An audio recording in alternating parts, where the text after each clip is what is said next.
So yeah, something I would like the antinatalists to answer, and I see some comments and oh, Piro isn't saying anything new. Well, you guys aren't answering either. I mean, I've gotten some answers from an individual. I'm not pointing at derived energy and saying, hey, you haven't answered, though he hasn't answered either. But there's a lot of questions you have to choose what to answer. But here's one real in particular that I'm curious about. I would like the antinatalist explanation, uh, digging into your ideas of suffering and pleasure, about why somebody chooses to go to the top of Mount Everest. I mean, you don't just take a risk of misery. You are going to be miserable. Aspects of it are miserable. And yet people do it. They enjoy it. They do it again. People do it and fail to make it to the top and do it again, or don't try again and still appreciate they went. I want you to explain that. I want you to explain why somebody gets on a skateboard where they can break their arm and skates, and even after they've broken their arm and know what's possible, they do it.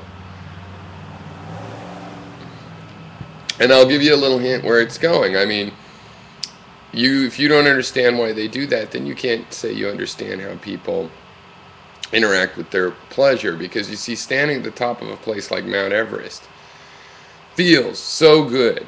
It gives reason to all that pain. It makes it worth it. It makes it feel like it's worth it. Being alive, to the people that do it. It wouldn't affect everyone that way. But there's other things that do.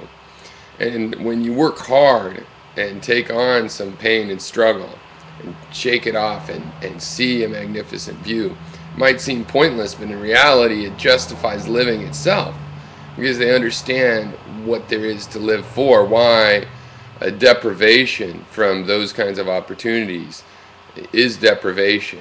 For anybody that you could save a misery, you'd be depriving them of the joy.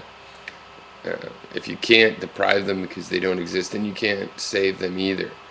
Uh, but be that as it may, that's getting back out into the bigger picture. But this is just a focus in on how pleasure works.